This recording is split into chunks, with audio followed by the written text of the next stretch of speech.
Donc voilà. Ben, bonjour tout le monde. Bien content de vous avoir avec nous aujourd'hui pour le webinaire Les symptômes négatifs. Vive la pensée positive. L'activité est présentée en collaboration avec AbbVie, qui est l'un des partenaires du réseau Avant de craquer. Cette rencontre-là s'inscrit aussi dans le cadre de la semaine de la santé mentale qui a lieu du 2 au 8 mai. Notre objectif aujourd'hui, ça va être de mieux comprendre les symptômes négatifs, ce que c'est, comment ça a de l'impact sur la vie des gens. Donc, tous ces symptômes négatifs-là qui sont reliés aux troubles psychotiques tels que la schizophrénie. C'est un aspect qui est assez peu traité, mais qui a vraiment un impact.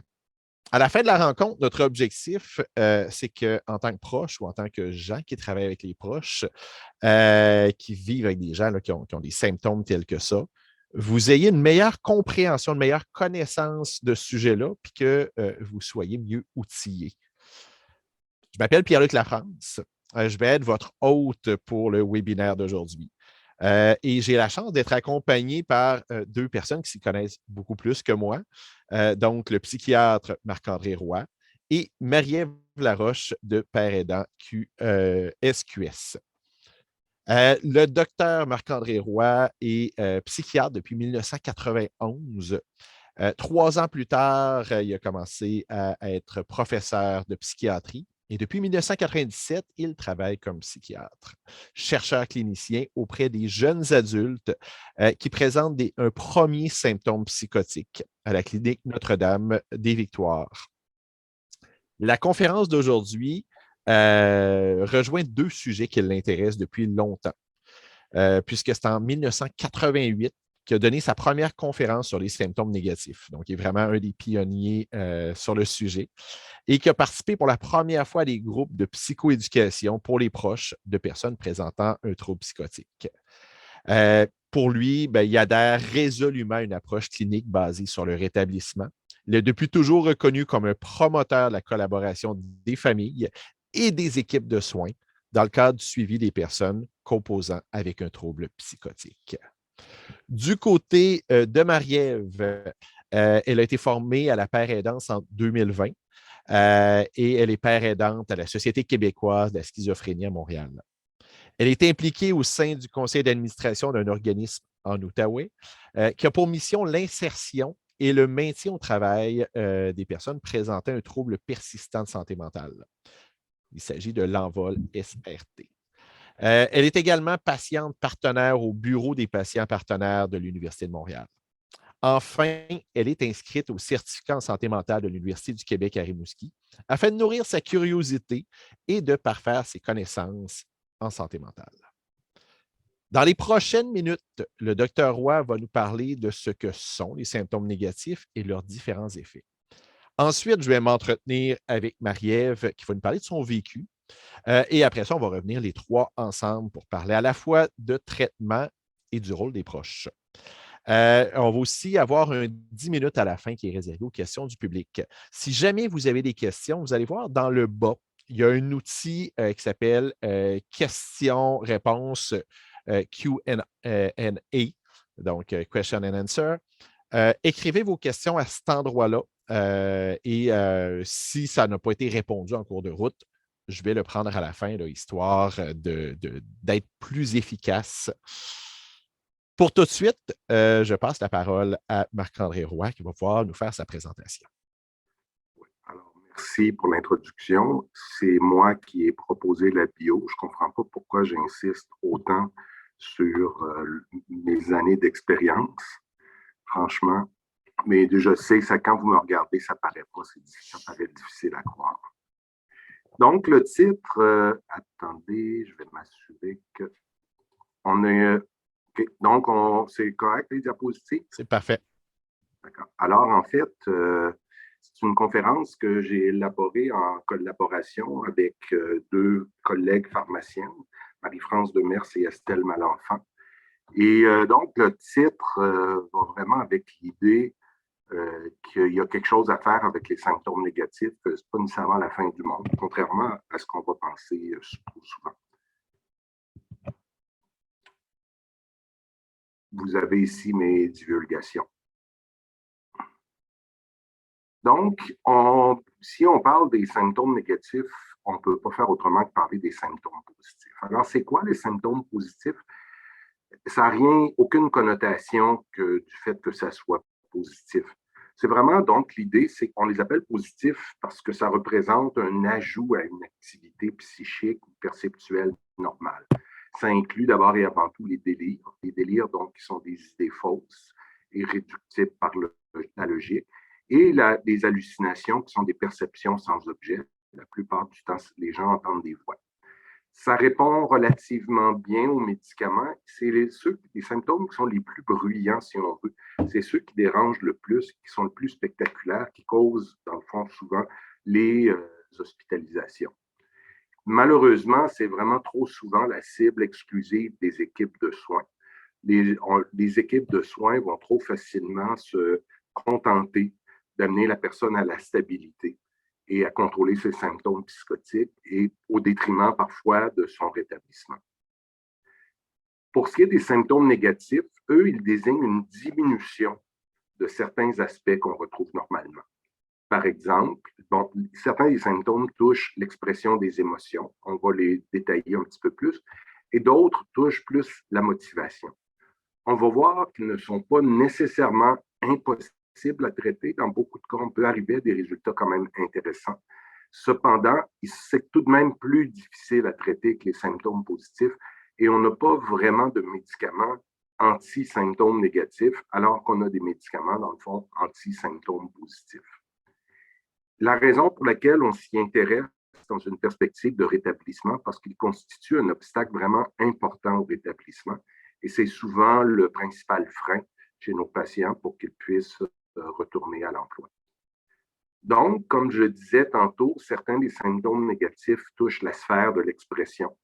D'abord, en ce qui concerne le discours, on va parler d'allogie ou de pauvreté du discours. C'est un symptôme, c'est un nom qui manifeste une situation où une personne parle peu. Son discours est peu abondant. Ça peut toucher aussi l'expression émotionnelle. On va parler d'émoussement de l'affect. La personne va être peu expressive en termes de variation du ton de la voix, donc parler un peu recto-tono. Il va y avoir peu d'expression du visage et peu de mouvements spontanés pour accompagner ses propos. Cela dit, exprimer peu ses émotions ne veut pas dire qu'on en ressente peu. Et en fait, plusieurs études qui se sont penchées sur cette question ont montré que les personnes avec un diagnostic de psychose, même celles qui ont des mouvements affectifs, ne ressentent pas des émotions nécessairement moins intenses que d'autres personnes. Les symptômes, l'autre partie des symptômes négatifs touche la sphère de la motivation, et ils vont, par exemple, entraîner une diminution de l'intérêt envers la vie sociale et relationnelle. Ça va amener aussi une diminution de la motivation par rapport au travail, aux études ou aux autres activités productives, ou encore par rapport aux loisirs. Les symptômes négatifs touchant la motivation sont vraiment les plus handicapants au plan du fonctionnement de la personne. Si on n'a pas la motivation à aller au travail, si on n'a pas la motivation à avoir des études, si on n'a pas la motivation à aller vers les autres, évidemment, ça peut entraver de façon très, très importante le fonctionnement. Alors qu'il y a des gens qui expriment peu leurs émotions. On en connaît tous, des gens qui parlent peu, qui n'ont pas nécessairement beaucoup d'expression, mais qui néanmoins peuvent fonctionner quand même relativement bien. Il faut d'abord, pour s'intéresser aux symptômes négatifs, il faut d'abord les évaluer. Un aspect va survenir lors de l'entrevue. Pour les aspects d'expression, c'est vraiment l'observation pendant l'entrevue qui va compter. Donc, est-ce que la personne, lorsqu'elle nous raconte, a des variations d'émotions? Est-ce qu'elle a... Et des fois, par exemple, les gens, lorsqu'ils sont avec nous, ils vont être stressés, ils vont paraître moins expressifs. C'est plus parce qu'ils sont tendus. Et dans ce sens-là, ça peut être intéressant aussi de parler aux proches. Et parfois, les proches vont nous présenter un tableau assez différent de celui qu'on observe dans notre bureau, pour voir que c'est souvent, voir un psychiatre, ça peut être intimidant. Et il peut y avoir des choses pas mal plus intéressantes dans la vie que de venir voir un docteur. Personnellement, je trouve que si vous me demandiez de lister des activités plus intéressantes que ça, je n'aurais pas tellement de difficultés. Pour les aspects de motivation, bien, on va, lors de l'entrevue, demander à la personne comment elle occupe son temps, quelles sont ses activités sociales, c'est quoi ses projets, c'est quoi ses intérêts, c'est quoi ses loisirs. Donc, dans une perspective même d'évaluation des symptômes, la description du quotidien de la personne est quelque chose de très, très important. Et bien entendu, dans une perspective de rétablissement, c'est absolument incontournable. On va aussi évaluer les symptômes négatifs touchant la motivation lors des échanges avec les proches. On va demander aussi toute la description des mêmes aspects. On va demander aux proches comment ils se comportent, comment ils passent les journées, tout ça. Parce que parfois, les versions peuvent être un peu différentes. Et l'impression qu'on a, c'est que souvent, les proches nous donnent peut-être une évaluation un petit peu plus juste des symptômes négatifs, parce que la personne, des fois, pourra peut-être avoir tendance un petit peu à sous-estimer leur sévérité. Les symptômes négatifs, comme on le disait, sont un frein très important au rétablissement. Comme je le disais, si vous n'avez pas de motivation face à vos activités habituelles, donc ça peut entraver votre capacité à l'emploi ou aux études. La gestion des tâches courantes, il peut y avoir une certaine incurie. Les activités de loisirs vont tendre à être plus en termes de loisirs passifs. Sur la santé générale aussi, ça peut avoir des conséquences négatives importantes en termes de sédentarité, de mauvaise alimentation. Les personnes qui composent avec un diagnostic de troubles psychotiques ont quand même une espérance de vie qui est inférieure de 15 ans à celle du reste de la population. Ce phénomène-là est explicable en grande partie par les conséquences du tabagisme, d'une mauvaise alimentation et de la sédentarité. Les symptômes négatifs aussi vont nuire aux relations avec les proches. Les études qui s'intéressent aux fardeaux liés à la maladie, donc aux difficultés de composer avec une personne qui présente un trouble psychotique, vont souvent montrer que les symptômes négatifs sont parmi les symptômes, ceux qui causent au quotidien le plus de difficultés. Et ça va faire aussi que c'est difficile pour la personne qui présente des symptômes négatifs de s'impliquer dans les relations. Donc, la question à 271 282 $, c'est est-ce qu'on peut traiter les symptômes négatifs? Donc, vous avez probablement tous entendu parler, je ne me rappelle pas son nom, de la jeune femme qui participe à Jeopardy actuellement et qui est en train de se hisser parmi les plus grandes gagnantes jusqu'à maintenant. Et cette question-là est très importante parce que de façon générale, un des mythes qui est souvent véhiculé par rapport aux symptômes négatifs, c'est qu'on ne peut pas les traiter. La réalité, c'est que c'est complexe de les traiter, ça demande un certain raffinement dans notre approche. On croit aussi que c'est un peu inéluctable que les symptômes négatifs vont aller en s'aggravant avec le temps, ce qui n'est absolument pas démontré par les études de suivi à long terme. En fait, souvent, ce qui arrive, c'est que les gens, au cours de leur maladie, qui ont des insertions sociales, qui n'ont pas d'activité professionnelle, etc., petit à petit vont peut-être aller en s'isolant, mais ça n'a rien à voir avec un cours naturel de la maladie. C'est un peu des conséquences de conditions de vie défavorables. La possibilité de traiter les symptômes négatifs repose d'abord et avant tout sur la distinction entre ce qu'on pourrait appeler les vrais symptômes négatifs et les symptômes négatifs secondaires. On va parler de vrais, entre guillemets, symptômes négatifs. En fait, dans notre jargon technique, on appelle ça le syndrome déficitaire, pour désigner des gens qui ont des symptômes négatifs qui sont vraiment attribuables directement à la maladie. Par opposition aux symptômes négatifs secondaires qui, eux, peuvent être explicables par d'autres conditions qui se greffent à la pathologie réellement. Et on va voir un petit peu ce dont je veux parler ici, quelles sont les différentes causes. Cette approche est mal connue par de nombreux professionnels et même parfois par des psychiatres.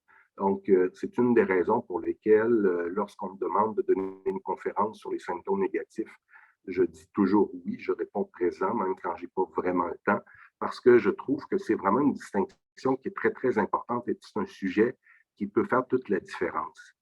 En fait, vous avez ici l'algorithme qu'on peut utiliser pour le traitement des symptômes négatifs.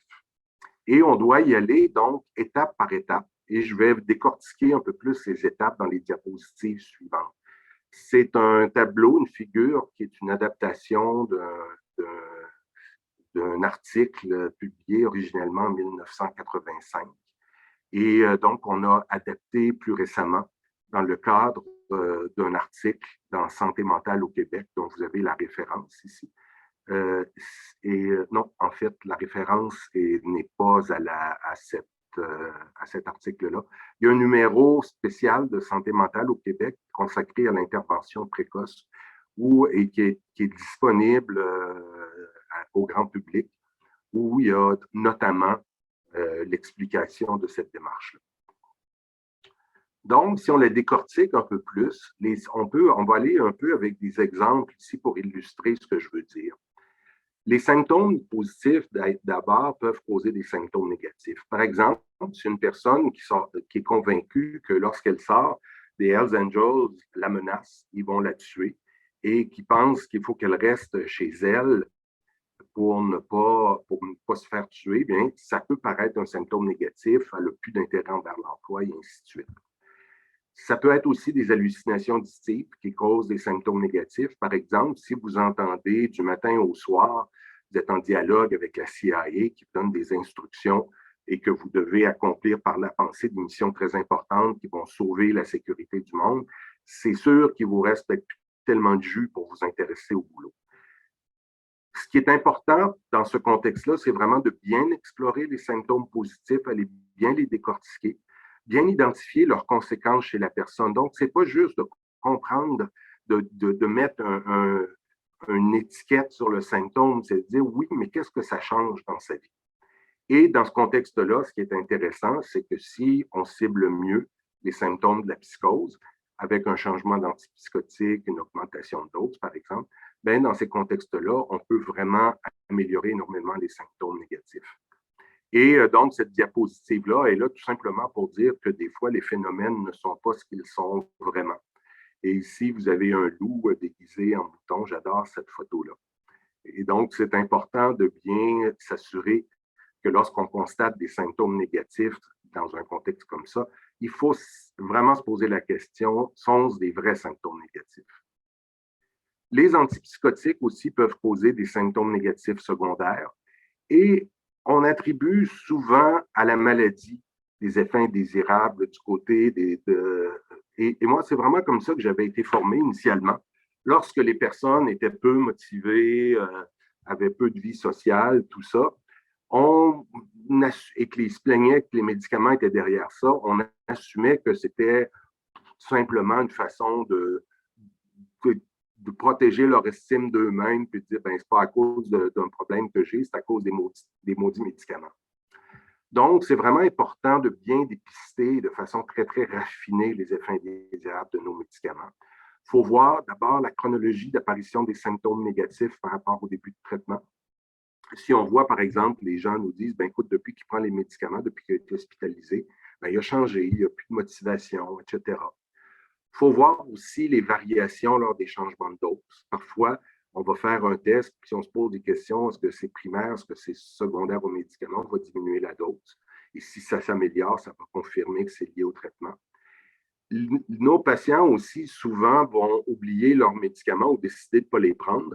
Et c'est intéressant dans ce contexte-là de leur demander comment ils se sentent dans ce moment-là. Ici, ils disent, ah, OK, je suis plus en contact avec mes émotions, tout ça. Mais ça va nous dire que peut-être nos médicaments nuisent sur ce plan-là. Donc, la solution va être de diminuer la cause de l'antipsychotique, mais aussi souvent de faire un passage à un antipsychotique qui cause moins ces effets-là. Donc, et tout ça se résume au fait que nos médicaments antipsychotiques agissent en diminuant l'activité de la dopamine.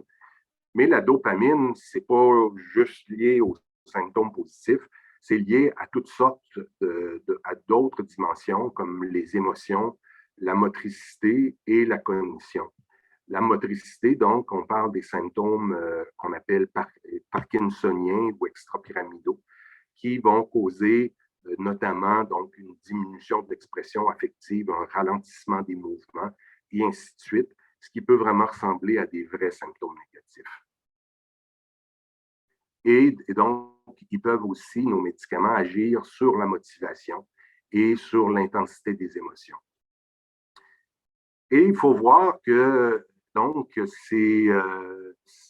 on n'est pas tous pareils. Nos médicaments ne sont pas tous pareils et comme individus, nous ne sommes pas tous pareils.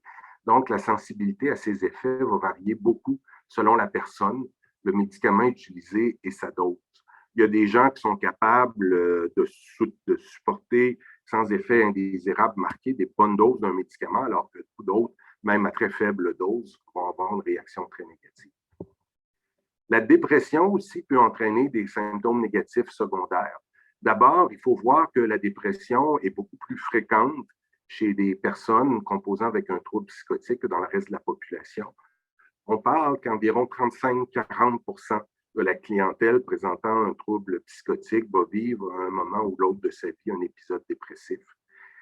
C'est très important de dépister la dépression, notamment parce que ça augmente le risque de suicide. Et ce qui rend plus difficile l'identification de la dépression, c'est que beaucoup des symptômes dépressifs ressemblent beaucoup aux symptômes négatifs. La perte d'intérêt est un symptôme très important de la dépression et ça survient donc aussi, c'est aussi un symptôme négatif. Une certaine indifférence émotionnelle peut survenir chez des gens qui sont déprimés, des espèces de dépression, entre guillemets, sèche, où il n'y a pas d'émotion. La diminution de l'énergie fait partie aussi des symptômes négatifs, tout comme le ralentissement psychique. C'est pour ça qu'on s'intéresse d'abord et avant tout aux symptômes dépressifs et on peut identifier la dépression comme cause des symptômes négatifs en s'intéressant, en évaluant les symptômes dépressifs qui, eux, ne ressemblent pas aux symptômes négatifs. Par exemple, la tristesse, le désespoir, les idées suicidaires, la diminution de l'estime de soi, ce ne sont pas des symptômes négatifs. Et lorsque ces symptômes-là sont présents, on peut assumer que les symptômes négatifs que présente la personne sont secondaires à la dépression. Ça se traite. D'abord, il y a une règle sacrée en médecine qui dit d'abord ne pas nuire. Lorsqu'on prononce notre serment d'Hippocrate, on fait serment d'essayer de ne pas nuire aux gens. Or, parfois, avec certaines attitudes, on peut nuire. J'entends encore assez souvent des gens me dire qu'ils se sont fait dire par le psychiatre qu'ils ne retourneraient jamais à l'emploi, que tous leurs problèmes étaient dus à leur maladie, à leur schizophrénie. Et donc, ils ont des attitudes extrêmement décourageantes. On observe, personnellement, ça me frappe, comment on n'observe pas tant de symptômes dépressifs dans notre population. Je pense que les gens qui arrivent dans des cliniques premier épisode, généralement, sentent que nous, on est plutôt des vecteurs d'espoir. On pense que la psychose, c'est un problème de santé significatif. C'est un gros défi, mais il y a de quoi à faire. Les antidépresseurs peuvent aider, tout comme la psychothérapie. L'anxiété aussi peut causer des symptômes négatifs secondaires.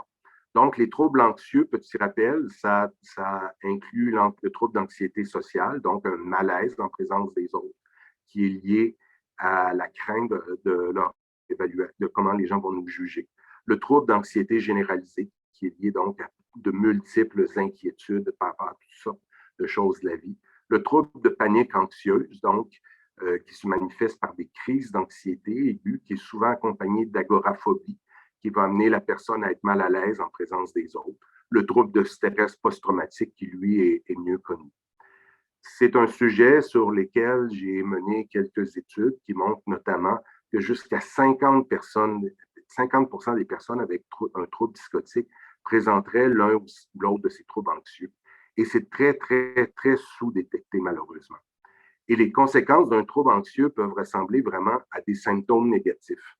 Par exemple, si on a un trouble d'anxiété sociale, on va être très mal à l'aise avec les autres, on risque de vouloir rester chez nous, d'éviter les contacts avec les gens, d'avoir de la difficulté aussi par rapport à l'emploi. Et c'est très important de les détecter comme il faut parce que les troubles anxieux sont des problèmes de santé mentale qui sont très traitables. On a des médicaments antidépresseurs qui peuvent agir très, très bien. Et il y a des psychothérapies, en particulier les thérapies cognitivo-comportementales, qui peuvent être très efficaces pour ce type de problème. Et donc, pour moi, c'est vraiment un des aspects clés du rétablissement. C'est un des freins l'identification des troubles anxieux et l'identification de ce frein-là peut être vraiment un outil très, très puissant pour permettre à la personne de se rétablir. Et en fait, je vous dirais que de façon générale, cet algorithme-là, la familiarité donc avec les causes possibles des symptômes négatifs secondaires, pour moi, c'est un de mes outils de travail les plus puissants pour favoriser le rétablissement de mes personnes. C'est vraiment un aspect qui guide mes interventions vraiment sur une base quotidienne. Vous avez ici un chantier d'archéologie parce que c'est un petit peu ça, trouver les causes des symptômes négatifs secondaires. Il faut vraiment identifier toutes sortes de causes. Par exemple, le manque de stimulation peut être une cause de symptômes négatifs secondaires. La consommation excessive de drogue, en particulier du cannabis. La dépendance aux jeux vidéo. Si vous vivez avec des personnes qui ont une dépendance aux jeux vidéo, vous voyez bien que leur vie sociale est très diminuée, leur performance aux études, à l'emploi peut être diminuée, et ainsi de suite. C'est vraiment un volet auquel on s'intéresse. On a un projet de recherche qui a démarré là-dessus parce qu'il n'y a rien sur la dépendance aux jeux vidéo chez les personnes avec des troubles psychotiques, alors que notre impression clinique est que c'est quelque chose quand même de relativement fréquent. Ce qui est difficile par rapport aux symptômes négatifs, c'est que plusieurs causes peuvent être présentes simultanément. Vous pouvez avoir un délire de persécution qui fait que vous éloignez des gens, avoir en plus des effets secondaires qui font que votre motivation est diminuée, et ainsi de suite. Et les causes aussi peuvent se succéder dans le temps. Par exemple, vous pouvez avoir, avant le traitement de votre psychose, des symptômes négatifs liés à l'anxiété, liés aux symptômes de la psychose. Et lorsque le traitement va être mis en place, ces symptômes négatifs-là vont être remplacés par des symptômes négatifs secondaires au traitement. Donc, c'est pour ça que ça demande vraiment un certain raffinement dans notre approche et c'est souvent une distinction qui va nous prendre des mois à faire. Et donc, moi, ce que j'enseigne à mes résidents aussi, c'est que donc, les symptômes négatifs sont secondaires jusqu'à preuve du contraire. Et si vous concluez qu'ils sont primaires, c'est des vrais symptômes négatifs, rappelez-vous que ça se peut que vous vous soyez trompé. Et il ne faut pas négliger des moyens simples. Et souvent, ça va passer par trouver l'activité qui motive la personne et bâtir à partir de ça, qu'elle se reconstruise des intérêts. L'activité physique aussi, et il y a des études qui démontrent que l'activité physique diminue la sévérité des symptômes négatifs, tout comme elle diminue la sévérité des symptômes dépressifs et améliore la cognition. Je dis à mes patients que, quant à moi, l'exercice physique, c'est un traitement psychiatrique et que ça peut nous aider à avoir des beaucoup meilleurs résultats. À titre de proche, vous pouvez aider l'équipe, et là, c'est vraiment des suggestions qui me sont venues à l'esprit comme ça. Vous pouvez aider l'équipe, notamment en lui brossant un portrait clair et précis de l'intensité des symptômes négatifs. Aider l'équipe aussi à mieux comprendre l'origine des symptômes négatifs chez cette personne. Parfois, moi, je me rappelle, par exemple, d'une famille donc d'un patient chez qui je me posais cette question-là, et j'ai posé une question comme ça, je me suis essayé avec la famille. Est-ce que vous remarquez que sa façon de bouger, tout ça était moins fluide qu'auparavant? Et là, la famille m'a dit, c'est justement drôle. Daniel, que vous me demandiez ça, Daniel, d'habitude, c'est un gars qui fait du skate d'habitude, puis qui est vraiment, pas du skate, mais du snow, qui est très bon en snow. Mais là, écoute, on est allé en ski l'autre fois, il y a juste eu de la misère à franchir une petite barrière haute de même. Vous pouvez soutenir et encourager la personne dans sa mise en action en étant attentif tout de même à ne pas nourrir les conflits. Donc, en résumé, les symptômes négatifs peuvent toucher l'expression ou la motivation. Il faut vraiment chercher à comprendre leur origine chez la personne.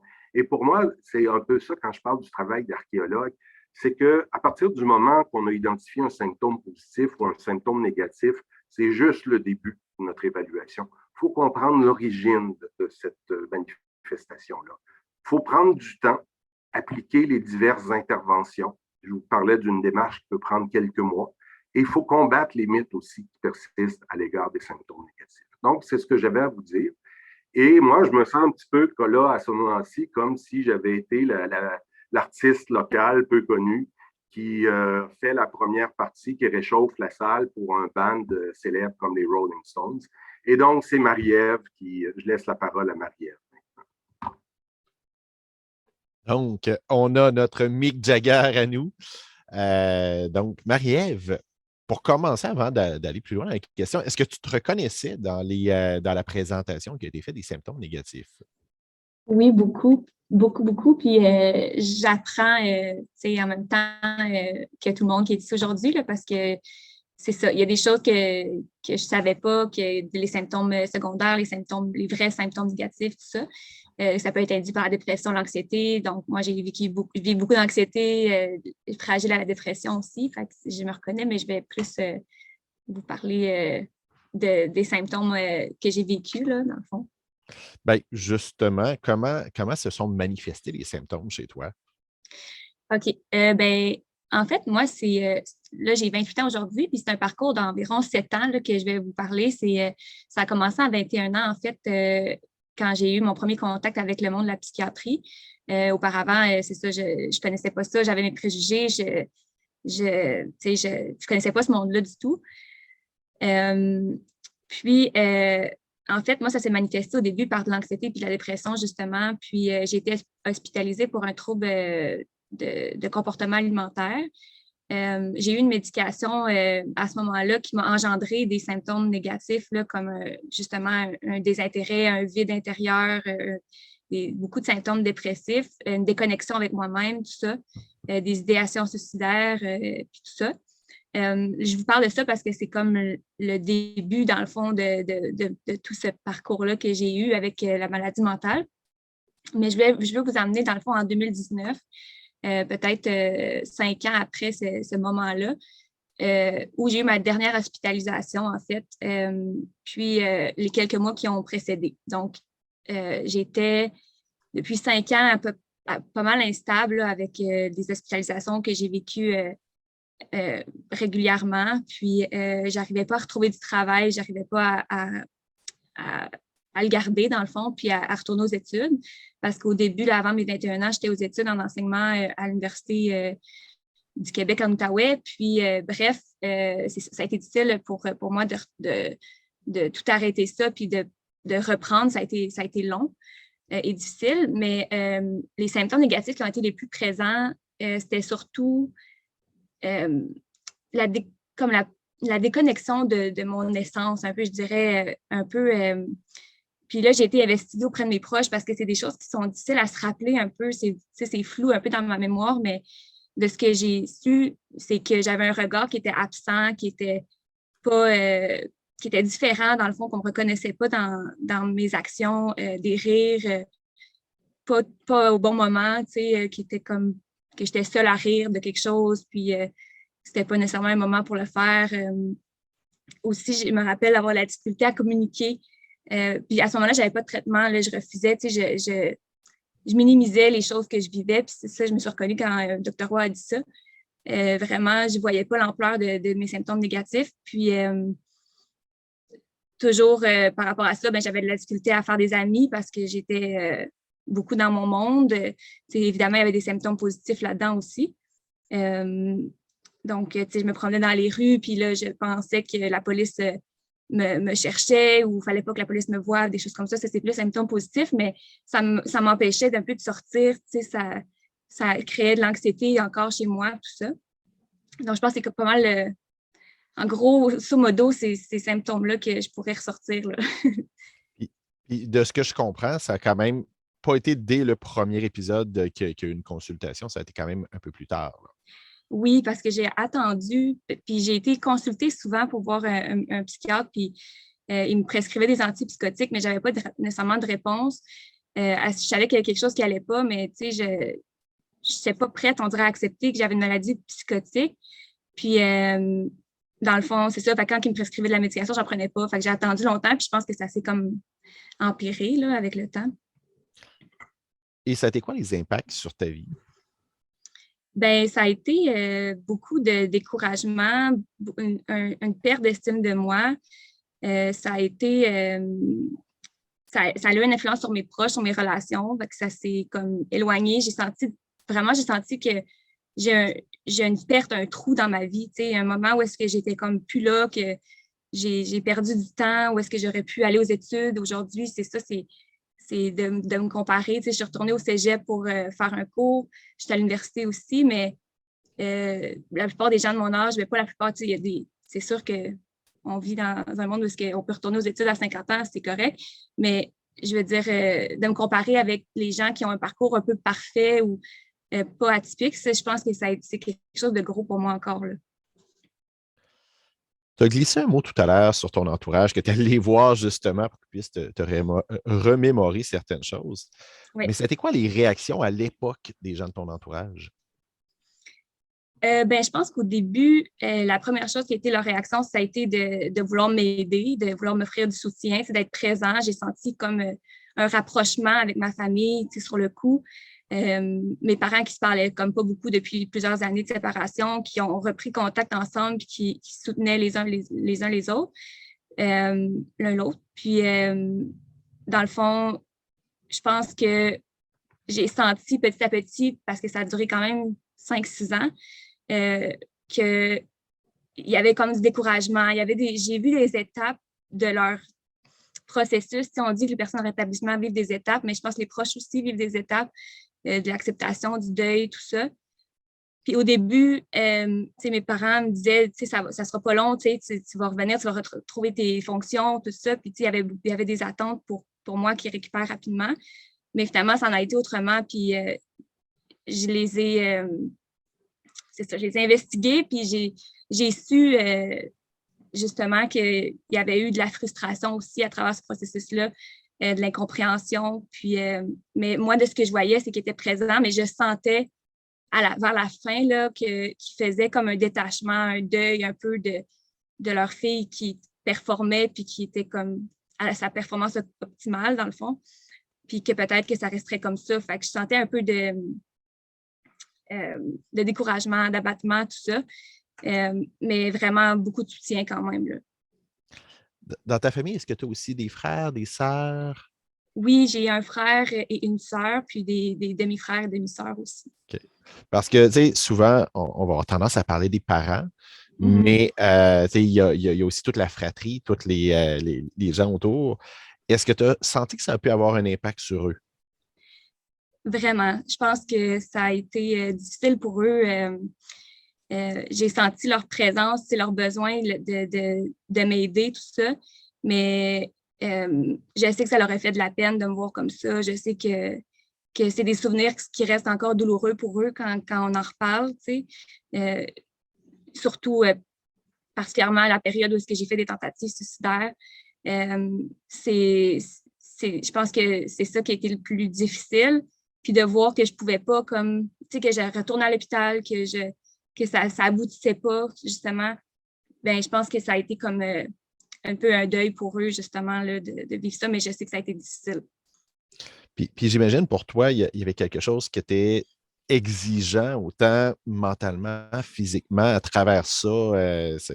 Il devait avoir une lourdeur par moment. Pour moi ou pour la Pour famille? toi. Pour toi. Oui, oui, vraiment. J'étais épuisée, j'étais fatiguée.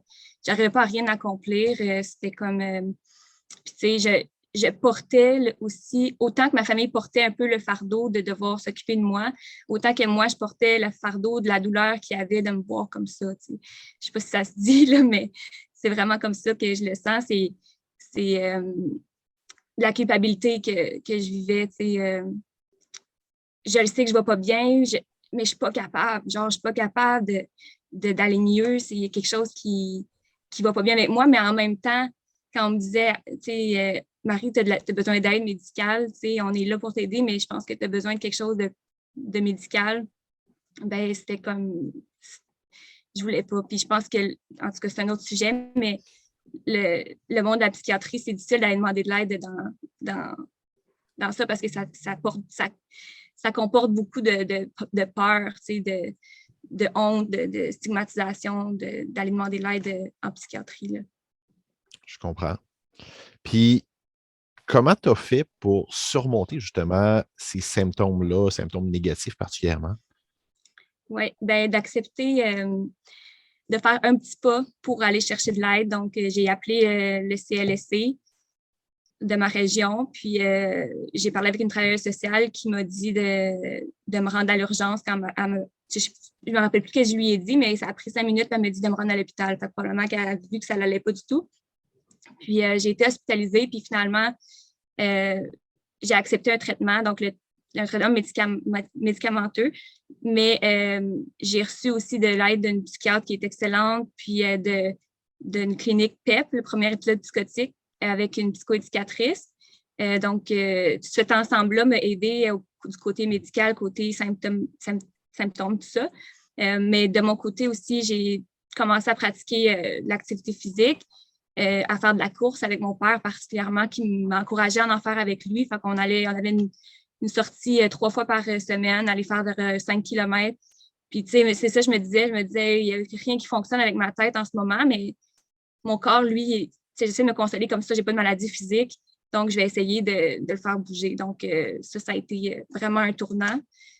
Je pense que c'était l'ensemble de tout ça qui m'a aidée. Puis, d'écouter des témoignages de rétablissement sur YouTube, là, des fois, ça donne l'espoir aussi de voir qu'il y a des gens qui s'en sortent puis de se dire que tu n'es pas toute seule. Puis que c'est ça. Ça m'a aidé aussi. Ouais. C'était quoi le ou les symptômes qui ont été les plus difficiles à surmonter pour toi? Je dirais que c'est de ne pas me reconnaître, comme de ne pas pour une fille qui est performante, qui est perfectionniste, qui est dans l'action habituellement, qui aime apprendre, tout ça, de sentir que je n'étais plus cette fille-là, que j'étais rendue comme bizarre. Je me sentais bizarre aux yeux des autres. Je me sentais comme plus normale, entre guillemets. Ça a été le plus difficile. La motivation aussi. De vouloir quelque chose dans ma tête, mais de ne pas être capable de passer à l'action. Puis c'est ça. Je dirais que ça a été le plus long puis le plus ardu à surmonter. De ce que j'entends, il y a une forme de deuil là-dedans ou une forme puis de l'acceptation, assurément. Beaucoup, oui. Bien, en mon nom personnel, et je suis convaincu qu'il y a bien des gens qui nous écoutent en ce moment qui ont le même feeling, je veux te remercier pour ta générosité. Vraiment d'avoir pris la peine de partager ça, peut-être qu'elle a l'exprimer de façon claire. Je pense, en tout cas, personnellement, c'est très apprécié. Merci. Ça me fait plaisir d'être ici. Je suis vraiment contente. Je vais me retourner vers le docteur Roy. Est-ce que la situation qui a été décrite par Marie-Ève, est-ce que c'est représentatif de ce que vivent? On s'entend que chaque histoire est unique, mais est-ce que c'est représentatif? Bien, je pense que oui. Et je me disais que c'était justement pour moi l'illustration de ce que je voulais dire par rapport au diagnostic différentiel des symptômes négatifs. Moi, je me suis dit, quand j'ai vu Marie-Ève, puis je l'ai rencontrée pour la première fois, je me dis, mon Dieu, voilà la personne qu'on voulait pour parler des symptômes négatifs, en témoigner. Parce qu'on s'entend dessus que, on voit bien. Pas besoin d'avoir fait ben des années de psychiatrie pour constater que Marie-Ève, on ne peut pas dire qu'elle a ben de symptômes négatifs actuellement. Là. Donc, je pense que c'est vraiment ça. Puis, nous, quand on parle comme psychiatre, on a une certaine crédibilité quand même, mais j'avoue que les témoignages ajoutent énormément et c'est souvent ce qui va le plus convaincre les gens. Et je suis très content de savoir que c'est enregistré parce que je vais faire écouter ça à mes résidents, c'est certain. Il y a vraiment quelque chose de beaucoup plus puissant dans le témoignage, c'est ce qui va chercher les gens. Et le moteur du changement n'est pas qu'intellectuel, il y a quelque chose d'émotionnel dans ça. Et je pense que c'est vraiment Marie-Ève, parce que vous purgutez. D'ailleurs, ce que je trouve beau là-dedans, c'est que dans le témoignage de Marie-Ève, elle en parlait aussi que ces témoignages-là qu'elle a pu écouter ont eu un effet sur elle. Donc, de pouvoir faire un effet boule de neige comme ça, je trouve ça génial. Ouais. Question pour vous deux, peut-être commencer par Marie-Ève. C'est quoi le conseil ou les conseils que tu donnerais à des proches qui veulent accompagner un être aimé qui vit avec des symptômes des symptômes négatifs tels qu'on en a parlé aujourd'hui? Je dirais de de ne pas fermer la porte trop vite, tu sais, sur les possibilités que la personne puisse vivre une nouvelle vie, tu sais, peut-être différente de celle d'avant, mais qu'elle puisse retrouver des capacités, de ne pas perdre espoir par rapport à ça. Puis de miser aussi, moi, qu'est-ce qui m'a fait beaucoup de bien, c'était de faire des sorties avec mes proches sur des choses que j'aime moi, tu sais, parce que souvent, on dirait que les passions puis tout ça prennent le côté. Mais, exemple, la course, aller au cinéma, c'est quelque chose qu'on aime, puis sans parler de la maladie, sans pousser les choses, là, ça serait ça que je donnerais comme conseil. Je pose la même question, Dr. Roy. Donc, c'est quoi le conseil qu'on pourrait donner aux proches qui veulent accompagner des gens qui vivent avec des tels symptômes? C'est de ne pas perdre espoir et de ne pas perdre espoir. Moi, je pense que c'est le principal conseil que je donnerais. Il y a moyen de se rétablir. Et des fois, c'est un peu étonnant. Moi, je me rappelle d'un père, par exemple, un jeune que j'avais vu qui avait, lui, j'étais vraiment arrivé à la conclusion, au bout de toute la démarche, qu'il y avait un vrai symptôme, des vrais syndromes déficitaires, des vrais symptômes négatifs. Son père, qui était, il était plutôt docile par ailleurs, et son père, donc, a comme insisté pour l'encadrer, pour le stimuler. Et donc, il m'appelle pour me dire, écoutez, docteur, j'aimerais ça venir vous voir pour voir le cheminement, que vous voyez le cheminement de mon fiston. Donc, il avait fait un DEP en cuisine. Il travaillait comme assistant cuisinier dans un des grands restaurants de la ville de Québec, dont finalement, le père a insisté pour qu'il sorte de là parce que tout le monde fumait pas mal de potes. Et donc, il était devenu maintenant responsable. Il était responsable la fin de semaine des repas dans une résidence pour personnes âgées. Et il y avait une vie sociale à travers la vie sociale de sa sœur qui organisait des parties régulièrement chez eux. On lui laissait un budget X, il s'organisait pour préparer un repas, puis il participait à ça. Bref, même dans des situations qui ont l'air un peu décourageantes, des fois, il y a des issues intéressantes qui surviennent dans des moments où on s'y attendrait pas. Je pense aussi que c'est toujours délicat. Moi, quand je donne des conférences grand public, j'ai envie de dire aux gens, exigez. On a écrit un livre qui s'appelle donc Cap sur le rétablissement. Exiger l'excellence dans les soins en santé mentale. Pour moi, donner des conférences comme aujourd'hui, c'est un peu cette idée-là de dire que je pense qu'il faut être exigeant. Ça nous coûte cher, ce système de santé-là. on peut s'attendre à avoir du rendement. Et bref, c'est ça. Mais je prends toujours le risque un peu des fois de dire « Hey, mais Dr. Roy, il a dit telle chose. » là. Mais je me dis, j'assume ce risque-là et bon, je vis avec ça. Je voulais dire aussi que je trouve que Marie-Ève est une personne très, très gentille parce qu'elle n'a pas souligné que quand je suis devenu psychiatre, elle n'était pas née encore. On a parlé du côté relationnel des proches. Puis là, justement, je suis content, je vais rebondir sur la porte que vous venez d'ouvrir. C'est quoi le rôle des proches dans le processus de rétablissement, mais vraiment en lien avec l'équipe traitante? Parce qu'on a parlé du lien avec la personne, mais avec l'équipe traitante, c'est quoi le rôle qu'ils peuvent jouer? C'est une question qui s'adresse à moi, mais aussi à Marie-Ève. Tout à fait. Donc, on peut commencer par Marie-Ève. La question, c'est quoi leur rôle dans l'équipe traitante? En fait, comment les proches peuvent travailler en collaboration avec l'équipe traitante? C'est quoi le rôle qu'ils peuvent jouer là-dedans? Je pense que c'est eux qui passent le plus de temps avec la personne malade ou qui ne va pas bien.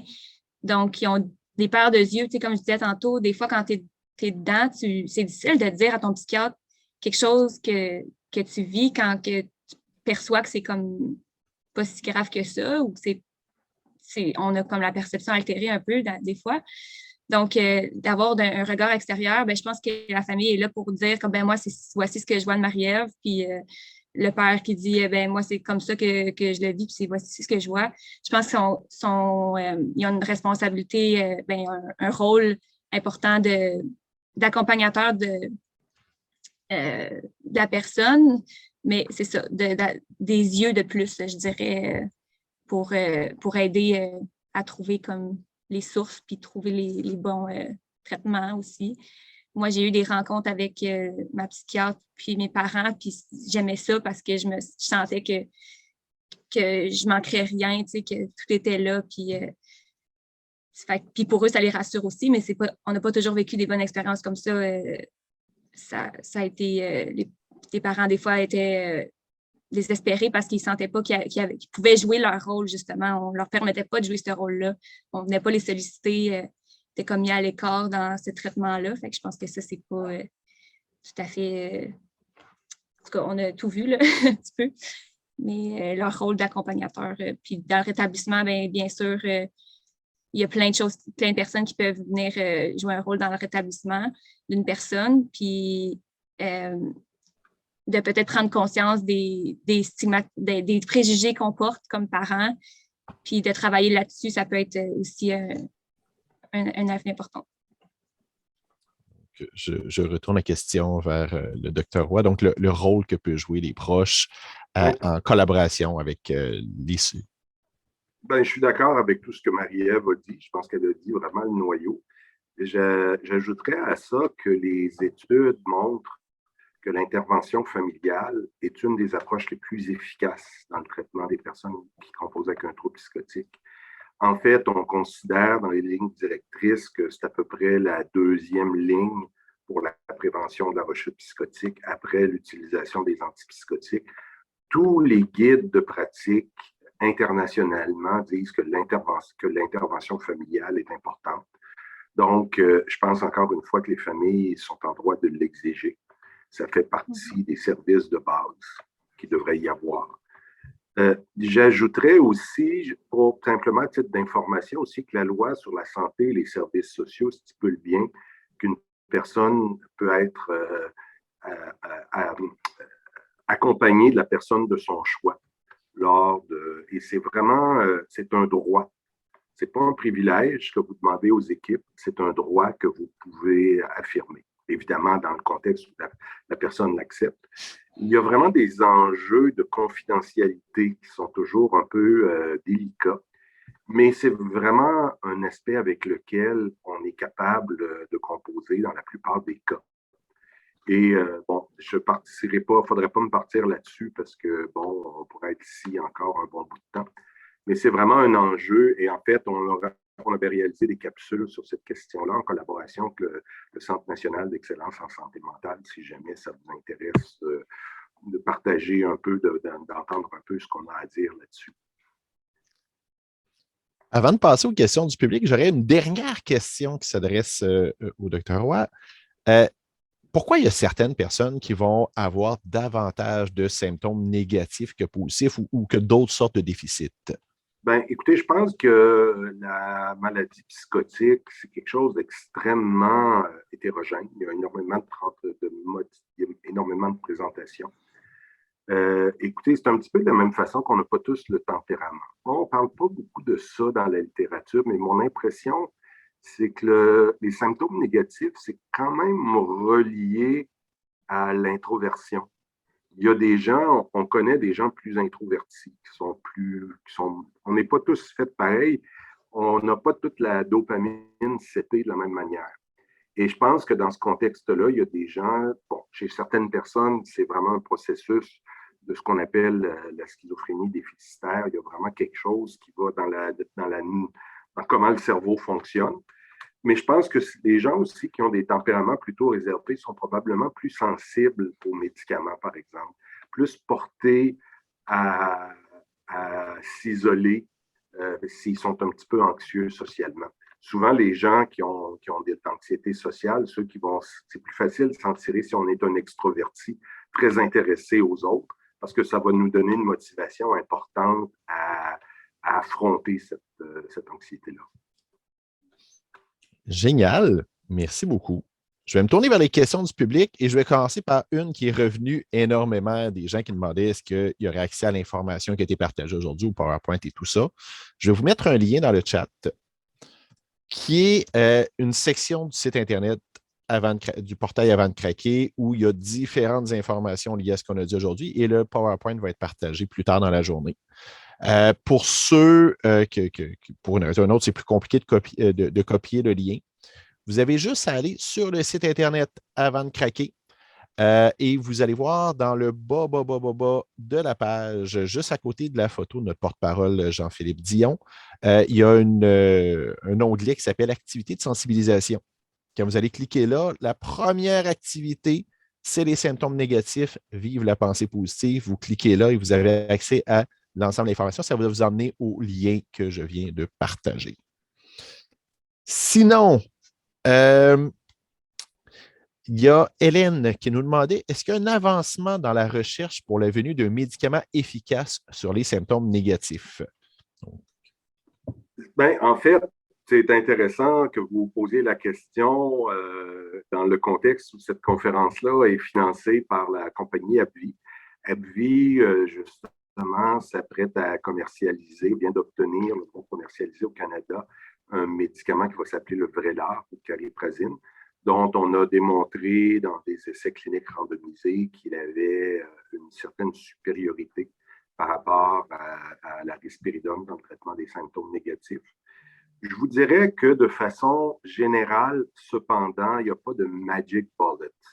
Le magic bullet, c'était le concept dans le film JFK d'Oliver Stone, où il y avait la théorie de dire que ça ne se pouvait pas qu'une seule balle ait tué John F. Kennedy parce qu'il aurait fallu qu'elle ricoche de façon. Ouais.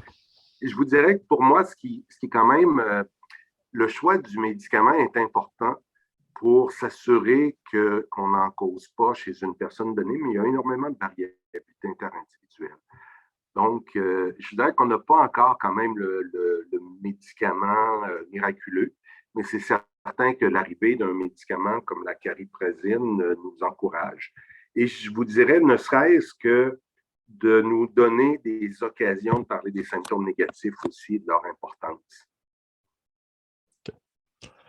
On a une autre question de Santina qui voudrait savoir comment on fait la différence entre un symptôme négatif et qui amène l'émoussement de l'affect et une personne qui serait plus flegmatique. Ben, en fait, c'est intéressant que vous posiez la question. J'ai une expression que j'utilise des fois, le flammouisme. Nos parents parlaient des flancs mous comme les gens justement un peu flegmatiques, un petit peu bohèmes, qui avaient un peu moins de tonus. Je pense que ça fait partie des éléments qu'on doit, c'est quand on s'intéresse à la personne et qu'on voit un petit peu ses valeurs et tout ça. Ça s'inscrit généralement dans une certaine insouciance. Écoutez, c'est pas nécessairement, je ne peux pas vous donner le truc comme ça si précis, mais je vous dirais que ça fait partie des aspects qu'on doit avoir en tête. On est tous différents comme personnes, puis c'est pas parce qu'on a un trouble psychotique qu'on n'a pas le droit d'avoir une personnalité. OK. On a Julie Coulombe qui est elle-même père aidante et qui nous demande comment on fait pour brosser un portrait à titre de proche pour comprendre l'origine si notre proche ne nous autorise pas l'échange d'informations confidentielles.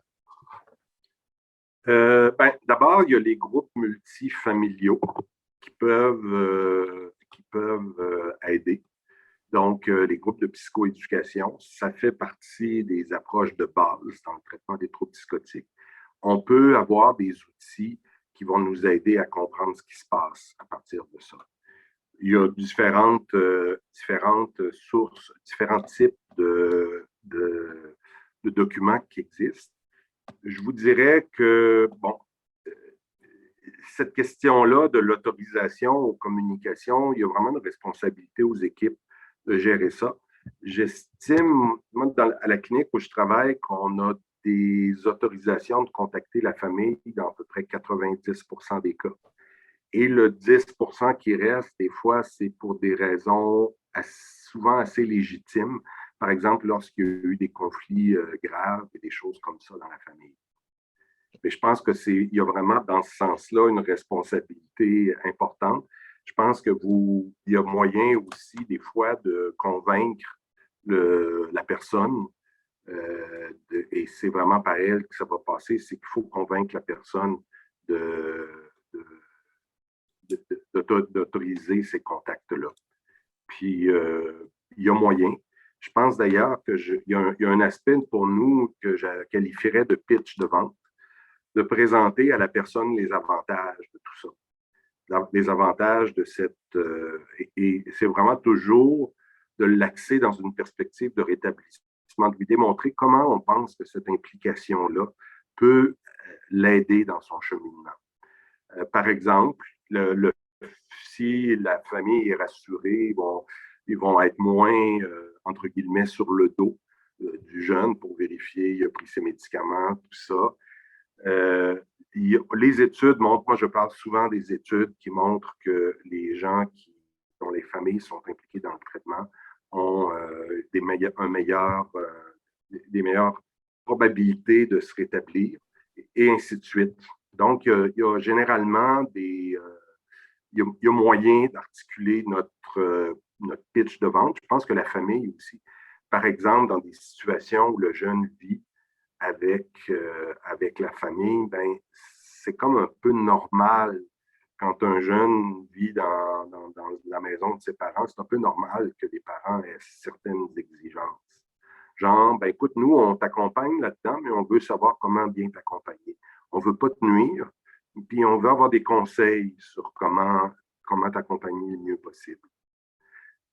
Je peux pas, il n'y a pas de discours universel, je pense qu'il faut l'individualiser, mais il faut que ça ait un sens pour la personne. Puis je voyais une question dans le chat aussi, comment accompagner une personne, accompagner une personne qui ne reconnaît pas avoir la maladie. Et, ben, je vous dirais que c'est vraiment dans un contexte où il faut que ça ait un sens pour la personne.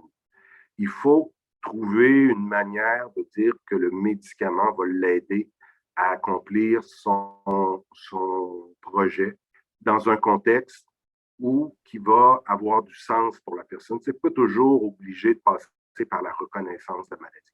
Mais pour moi, le fait d'être axé sur le rétablissement change énormément nos interventions, change la relation aussi avec nos patients. J'ai une autre question que j'ai reçue.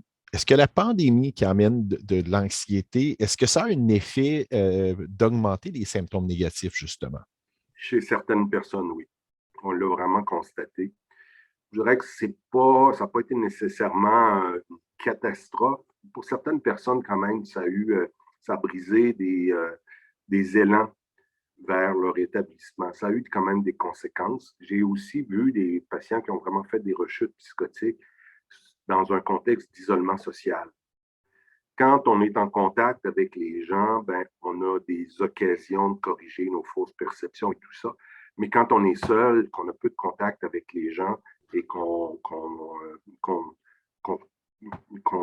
rumine toujours les mêmes idées, des fois, ça peut vraiment aller loin. Mais oui, ça a eu des conséquences. Hey, le temps file. Je vais prendre une dernière question. Elle s'adresse à Marie-Ève. Dans ton témoignage, Marie-Ève, il y a un certain moment où tu as parlé que tu as enfin accepté de recevoir des soins. C'était quoi l'élément déclencheur pour cette acceptation-là? Ça a été quand ma famille a mis ses limites, dans le fond, qui ont dit, un peu comme le Dr. Roy vient de dire, voici ce qu'on peut faire. Puis maintenant, comment dire ça? Ils ont mis leurs limites, bref, puis j'ai réalisé que je devais faire ma part moi aussi. Puis aussi le fait que j'étais juste pas en mesure de réaliser mon retour aux études, le travail, que ça ruminait, puis je voulais être capable de le faire. Puis là, j'ai dit, j'ai plus d'autres options, c'est ça que j'essaie. Il y avait une ordonnance de cours qui était prête pour que j'aille en cours pour avoir une ordonnance de traitement, mais juste avant, j'ai accepté le traitement. Justement parce que je me suis dit, bon, ben gars, je vais essayer. C'était vraiment juste comme un déclic, là, comme pourquoi pas, je vais le faire. Après plusieurs refus, là, ça a été un déclic, puis pour me dire, justement, pour donner un sens, mais pour aussi arrêter que ma famille s'inquiète.